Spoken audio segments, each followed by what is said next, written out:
Why we had a huge wall collapse today? This is a beautiful video. I'll give the link here, and also you can visit the website. It's important that you know that why these things happen. As we know, this volcano is in a region that is actually over the mid-Atlantic ridge.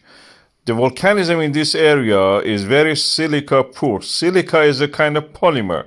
When it is a lot of it, these molecules of silica join together, and like branches of a tree, they actually thicken and make it difficult to flow. When the silica content is low, this kind of sticky gluiness and entanglement of the molecules of the whatever is there, this lava, is difficult. So they are not very stable. They're like a saliva compared with a boogie, if I say that. And the saliva, of course, cannot hold on. It's not a good glue. Low silica volcano is not also good glue. And as such, it cannot hold the material together. This lava cannot hold itself together. It's not very strong. It's very brittle.